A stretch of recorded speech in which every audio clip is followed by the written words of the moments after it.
The night air in the Pacific camp felt thick enough to chew. Canvas tents flapped against the wind, diesel fumes mixed with the smell of sweat and rust. In the middle of that chaos, an American officer slammed the metal latch shut click, and the world inside that tent changed forever. 4 Japanese women, mud-streaked and silent, stared into the dim yellow light of a lantern swaying above them. One of them, Hana, felt the tremor under her bare feet as the officer's boots scraped the gravel outside. The padlock clinked once more, then stopped. No one spoke. The war had ended only days ago, but in that moment, peace felt like another lie. He didn't leave. Through the canvas shadow, they could see him, rifle resting on his knee, face buried in his palms. Hana expected the worst. Every whisper in the camp warned what could happen when power met fear. But then, something unexpected. He slid a small tin box through the dirt toward them. Inside, American rations, corned beef, crackers, fat, salt, things they hadn't tasted in months. Across the Pacific, thousands of Japanese civilians had been captured after surrender. Many were nurses, civilians, teachers. Reports suggest over 10,000 women ended up in Allied camps by late 1945. For most, captivity meant hunger, sickness, and silence. But Hana would remember something else, the officer's trembling hand. She whispered to the others, "Why feed us?" No one answered. The man only said one word, his voice cracked from exhaustion, "Orders."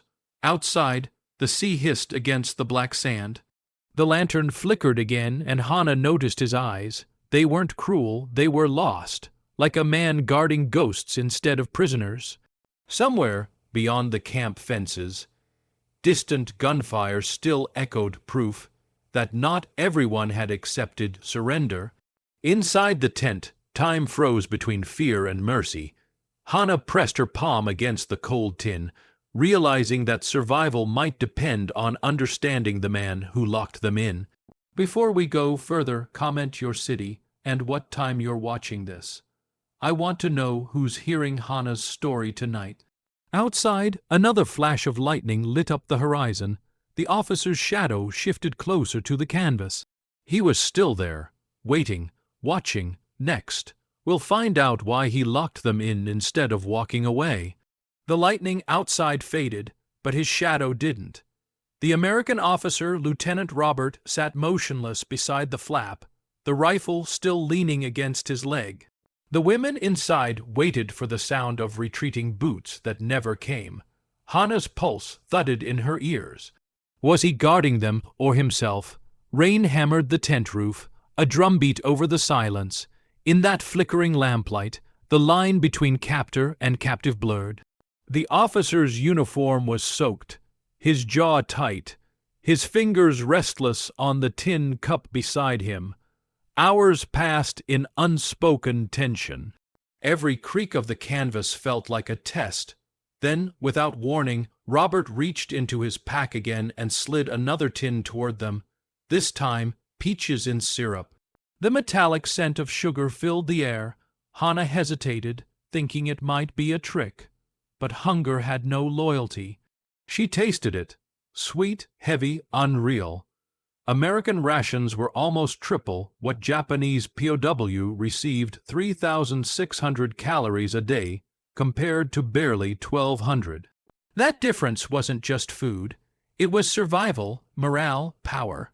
Hana realized he was offering something rarer than mercy, equality, if only for a moment. The other women ate silently, their eyes never leaving him. Through the soft hiss of rain, Hana asked, "Why us?" Robert didn't look up. "Because no one told me what to do next," he said quietly. Outside, the camp's generator sputtered, lights flickered, and the storm deepened. Inside that small tent, the war seemed to shrink into a single question neither side could answer. What happens after surrender? He finally spoke again, almost to himself. They said, "Secure and isolate." That's all. Secure and isolate. His tone wasn't commanding. It was hollow. Orders had kept him alive, but now they meant nothing. Hannah could sense it, the same confusion mirrored in her own chest. The lantern flame stretched as the wind howled. Hannah's hands trembled around the ration tin. For the first time, she didn't see a soldier. She saw a man who no longer knew which side he was on. Outside, a sudden gunshot cracked the night. Distant but close enough to remind them the war's ghosts were still roaming. And in the next moment, those ghosts would come closer than anyone expected. The gunshot cracked through the storm like a memory refusing to die. Lieutenant Robert froze. The women gasped, ducking instinctively, the tin plates clattering to the floor. Then, silence again. Just the rain. No follow-up shots. No shouting. Just the heavy sound of breathing inside the tent. Robert checked his rifle, then didn't move. Hannah watched his face shift between duty and disbelief. Finally, he spoke, low, almost confessing, "No one's in charge anymore." It wasn't an excuse, it was a fact. Outside that flooded Pacific outpost, the world had already changed. Japan had surrendered. But the message hadn't reached every soldier, every island, every man clinging to orders written before the Emperor's broadcast. Between late August and mid-September 1945, reports say over 200 Allied field camps were processing surrenders, yet nearly half the lines of communication were broken. Messages drifted in static, orders lost in translation. So Robert did what soldiers do when the chain of command vanishes. He held on to the last words he heard. Secure and isolate the Japanese nurses until further instruction. But no further instruction came. He looked at Hannah, voice cracking under the weight of repetition. Secure and isolate, he said again. That's all it said. Hannah didn't understand the words, but she understood the tone. Obedience laced with fear.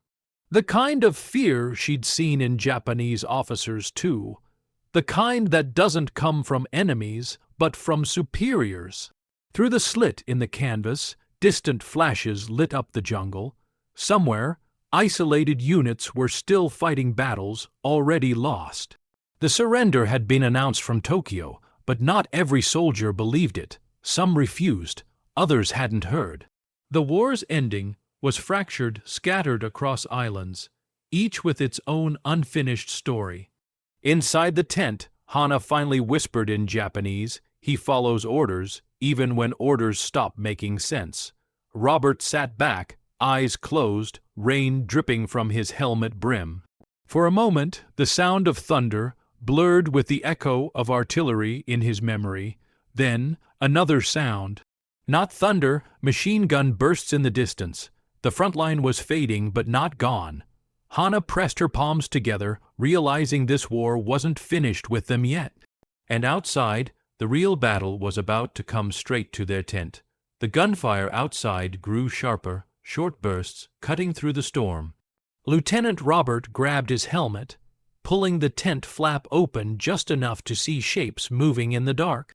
For a second, Hannah thought the war had found them again. He shouted something toward the perimeter.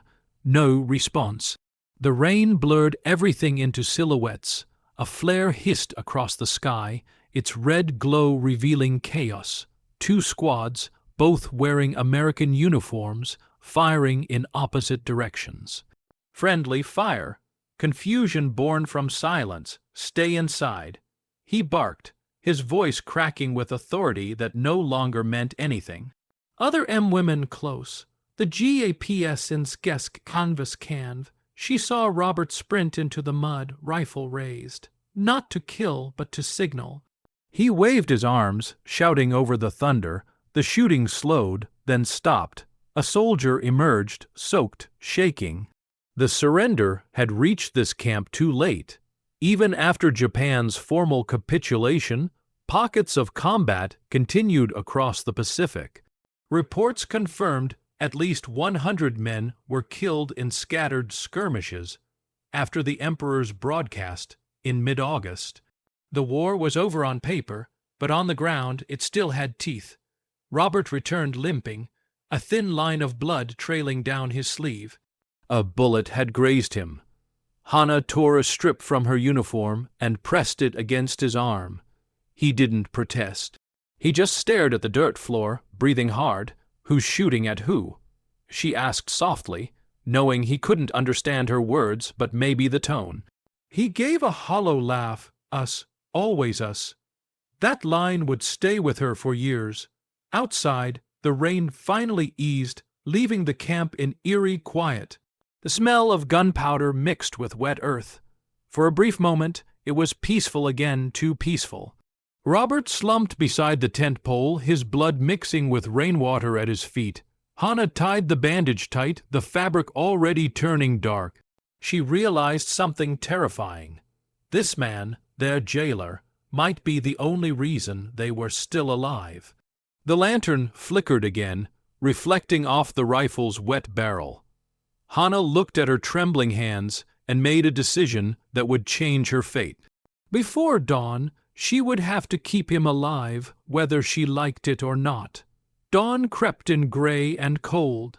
The storm had passed, but the camp looked like a graveyard. Torn tents sagged, puddles shimmered with oil, and the smell of burned canvas hung in the still air. Hannah knelt beside Lieutenant Robert, his arm wrapped in the strip she'd tied before sunrise. His face was pale, lips trembling. Fever? She'd treated soldiers before. Japanese pilots pulled from wreckage. Boys barely old enough to shave. But never an enemy. Still, the instinct took over. She found a field kit near the tent entrance, its label smudged, U.S. Army Medical, 1944. Inside, gauze, iodine, and a morphine ampule. Robert's eyes flicked open as she cleaned the wound. "Don't waste it," he whispered. She didn't answer. Instead, she poured the brown liquid over the cut. He flinched. "You burn Tokyo," she muttered under her breath in Japanese, "and now you bleed here." Maybe he didn't understand the words, but his eyes softened as if he caught their meaning. They sat in silence as the camp came back to life. From outside, shouts in English echoed, new officers barking orders, vehicles starting. Life was reorganizing itself while they hid inside a tent that smelled of blood and rust. Robert tried to stand, but the fever dragged him down again. Hannah caught him before he fell. The irony wasn't lost on her.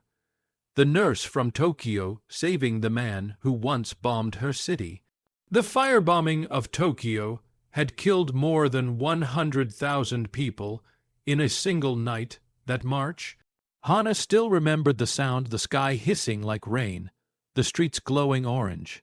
Now, years later, that memory sat between them like another wound neither could clean. Robert looked at her hands as she rewrapped the bandage. "Why help me?" he asked quietly. "Because dying doesn't end wars," she said. "Living does." He didn't reply.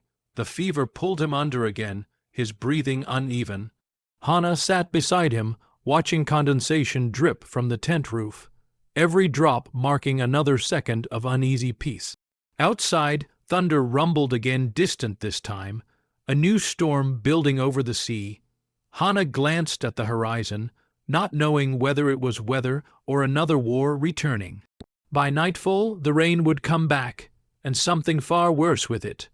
By nightfall, the storm returned with vengeance. Wind ripped through the camp, flattening tents and snapping rope lines.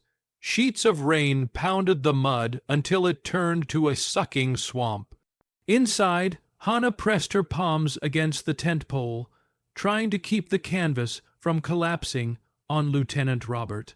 His fever had worsened, sweat glistened across his forehead, his breath shallow and erratic. The women worked wordlessly. They dug shallow trenches with dented tin plates, redirecting water away from the entrance. Lightning flashed every burst, revealing chaos outside. Soldiers ran, shouting over the roar, chasing loose tarps and crates. The war was over, but nature hadn't signed the surrender.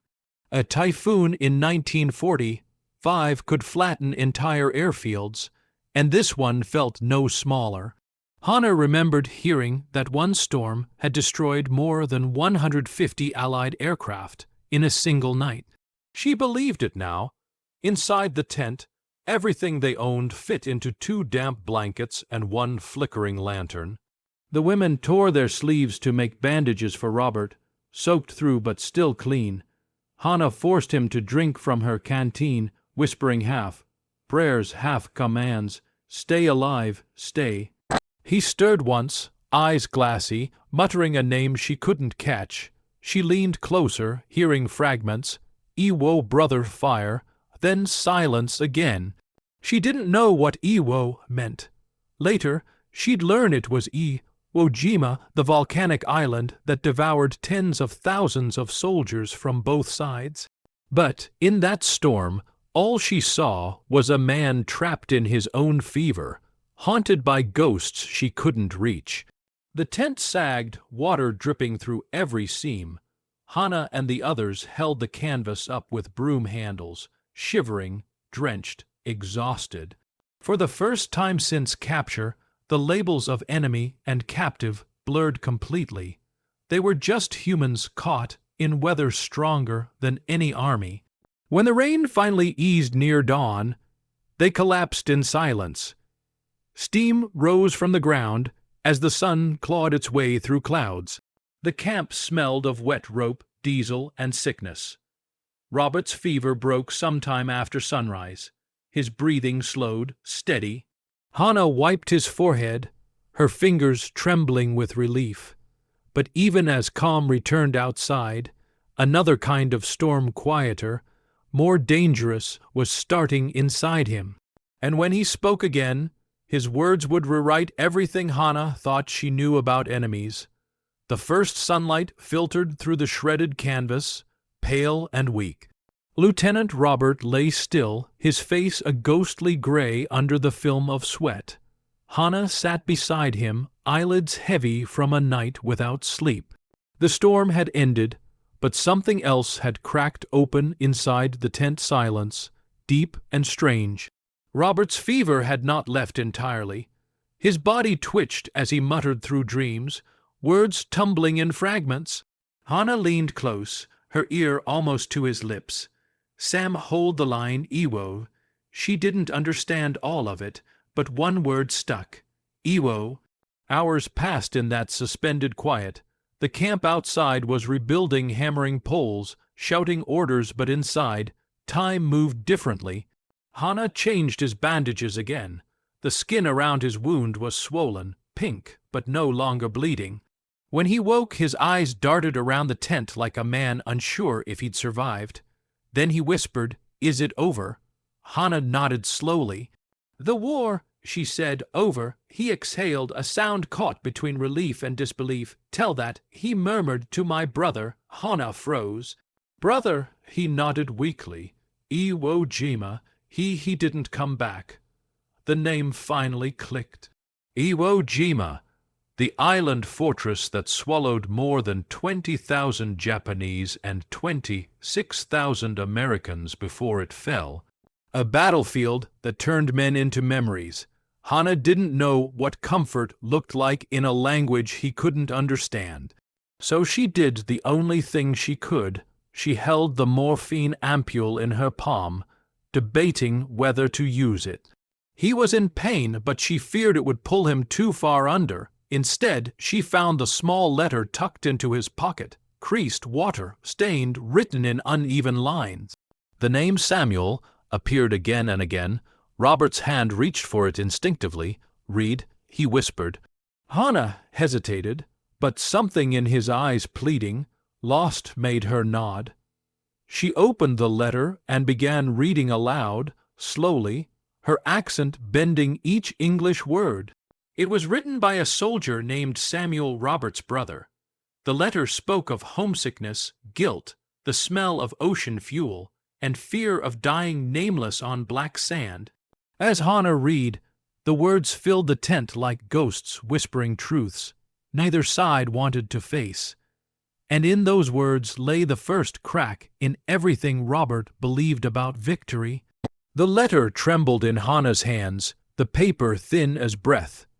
Lieutenant Robert lay propped against a pile of folded blankets, his eyes half open, watching her through the dim morning light.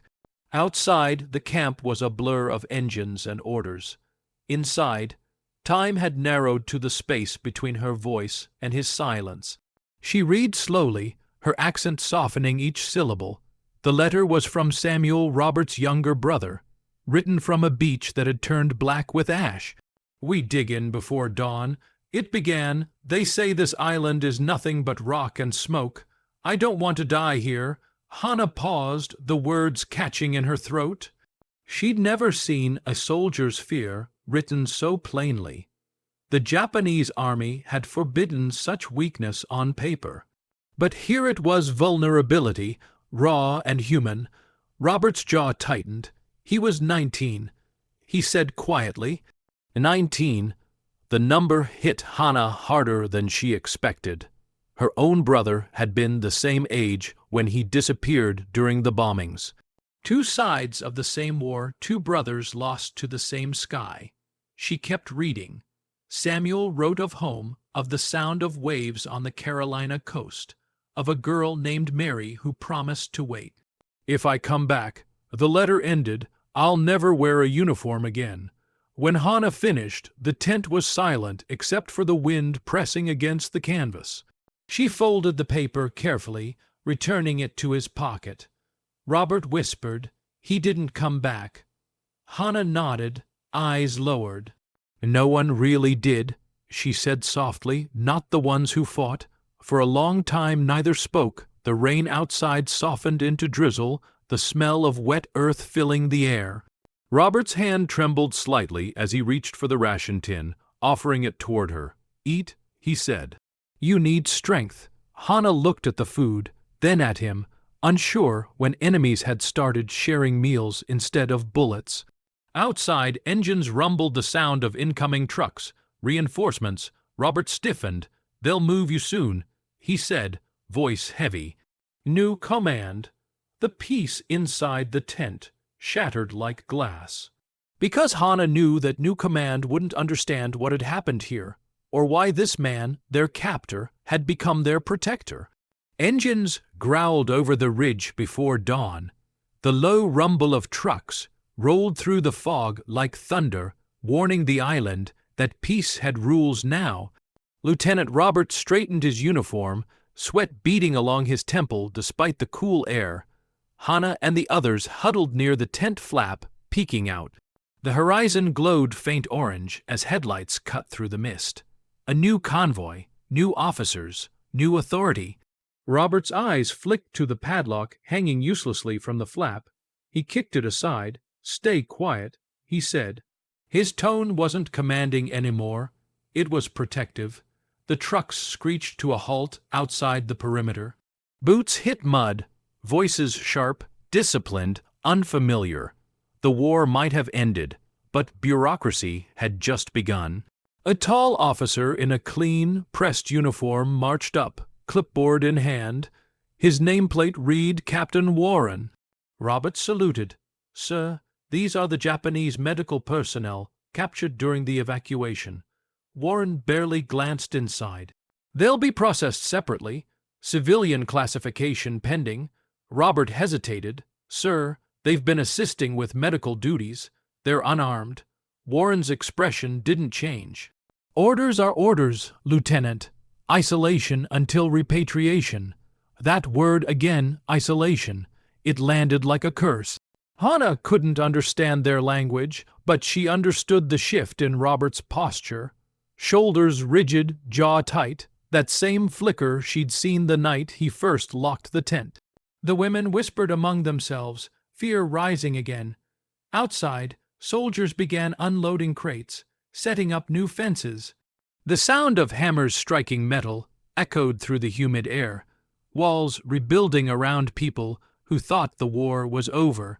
Robert turned back to Hannah, his voice lower now. "Don't be afraid."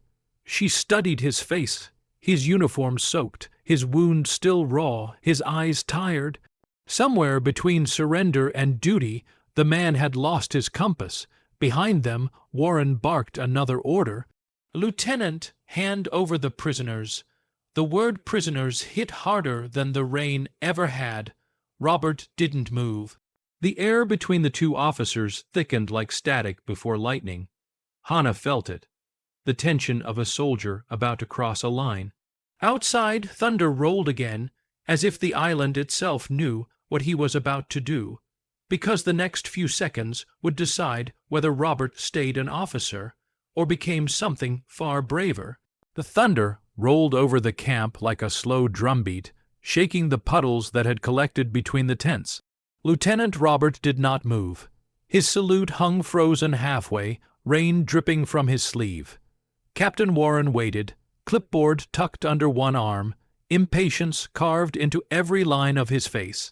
"Lieutenant," Warren said, "I gave you an order." Robert's jaw flexed. "With respect, sir, these women are medical staff. They've treated our wounded. They're civilians under Article 30, 2 of the Geneva Code." The air around them tightened. A dozen soldiers stopped what they were doing, watching two Americans face each other across a stretch of mud. Somewhere in the distance, a generator coughed, then died. The camp went quiet enough for Hannah to hear her own heartbeat. Warren stepped forward. "You're out of line." "Maybe," Robert replied, "but so is this."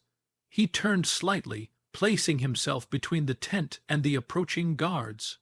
His hand rested on the rifle at his side, not raised just there, a warning written in posture. Warren's voice dropped. "You want to throw your career away for them." Robert didn't answer. The silence was answer enough. The standoff lasted seconds that felt like hours. Then Warren exhaled through his teeth. "Fine. You're responsible for them until command reviews the file. But if they escape, you hang for it." Robert nodded once, understood. The captain walked off, boots splashing, shouting new orders to men eager for structure. The camp came alive again, trucks reversing, tents repitched, paperwork fluttering like white flags.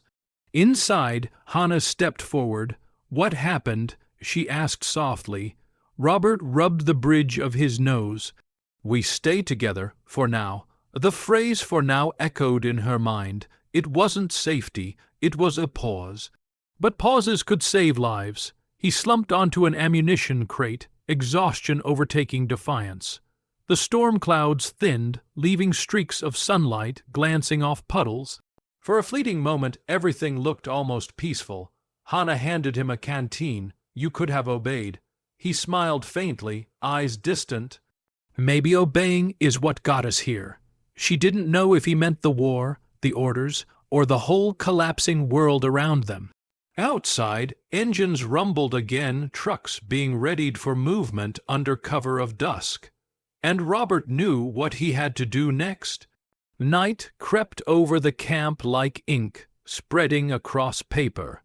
The sky was a deep bruised blue, the kind that hides more than it reveals.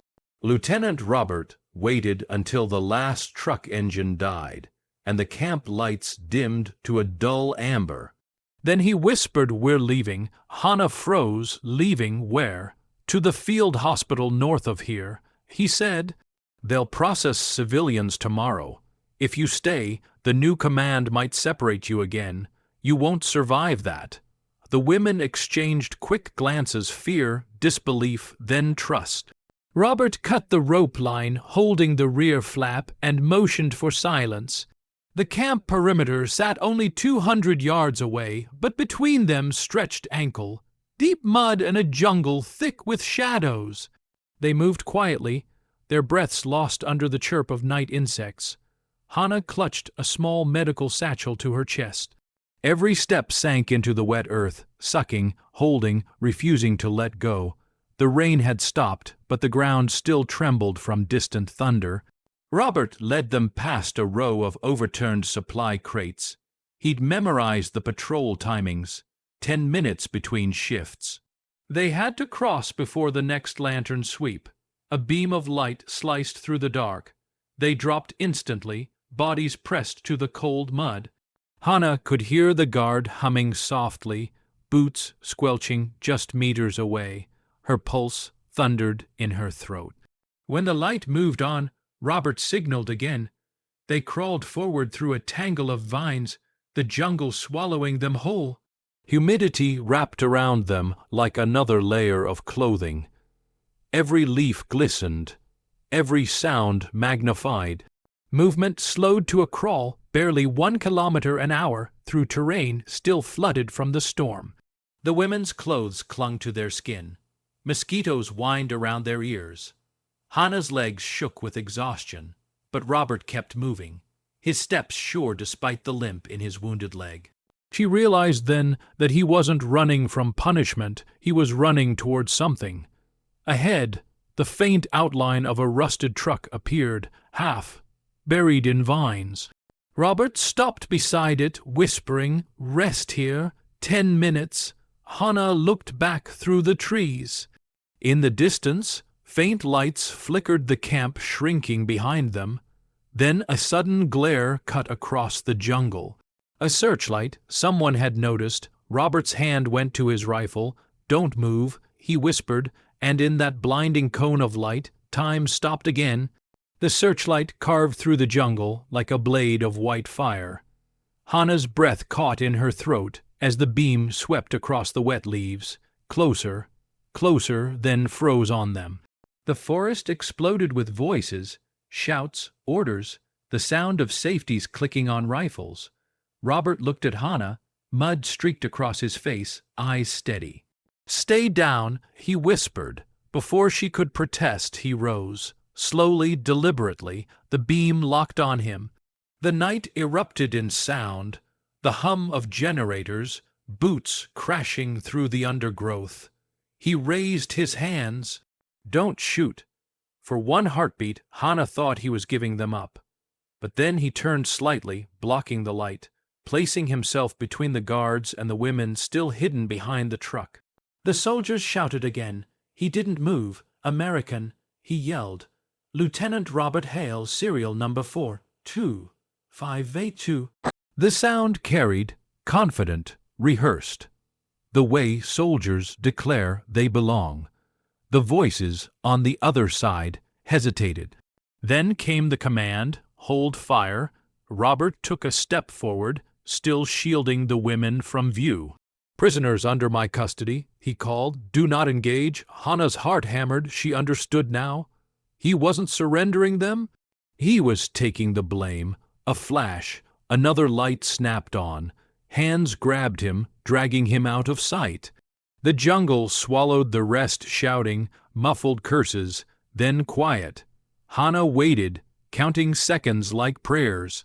When the noise died, she whispered to the others, "Go." They slipped deeper into the trees, every branch whispering against their shoulders. The light never turned back toward them. Later, when the forest opened to a narrow coastal path, Hannah looked up at the first streaks of dawn. The ocean shimmered gray and endless. They'd made it. But behind them, Robert's shadow still lingered among the trees.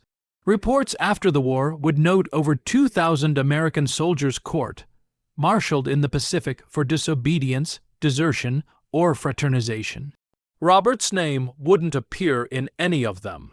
Maybe he vanished into paperwork. Maybe he was reassigned. But Hannah knew what she saw: a man who traded his rank for a handful of strangers. She pressed a palm to the letter, still folded in her pocket. "You kept your word," she whispered. The surf broke against the rocks below, and far behind her, the searchlight finally went dark. The coastline shimmered in the early light. A gray horizon stretching toward a future that didn't quite exist yet. Hannah stood barefoot in the sand, her uniform stiff with salt and mud. Behind her, the jungle whispered farewell. Ahead, the sea waited indifferent and infinite. They had been found by an Allied patrol that morning, a small medical unit assigned to collect displaced civilians. The men didn't speak much, just offered canteens and blankets, steering them toward a transport ship anchored offshore. Hannah climbed aboard last. The deck smelled of oil, and disinfectant, the sound of boots and metal clanging against the hull. She scanned the soldiers' faces, searching for one she already knew. None of them looked like Robert.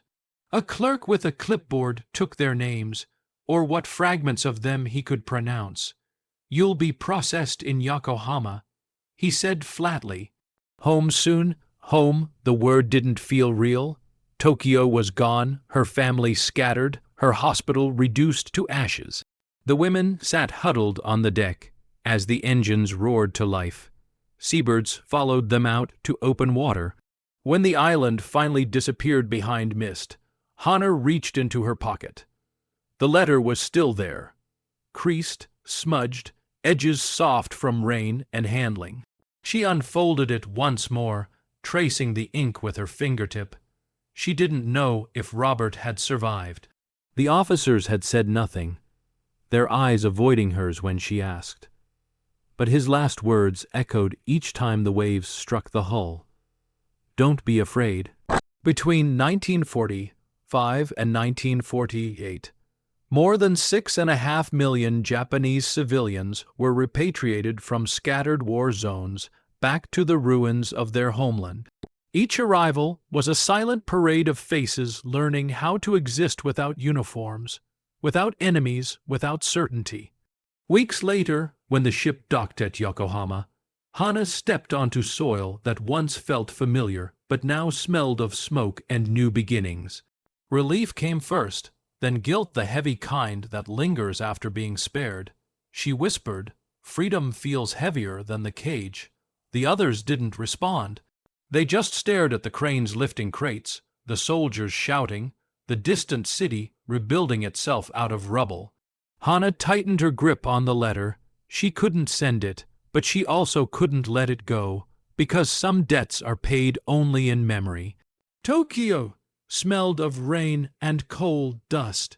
By the spring of 1948, the city was a skeleton rebuilding itself, scaffolds rising from cratered streets, trains running on half-finished tracks, and nurses carrying bandages instead of fear.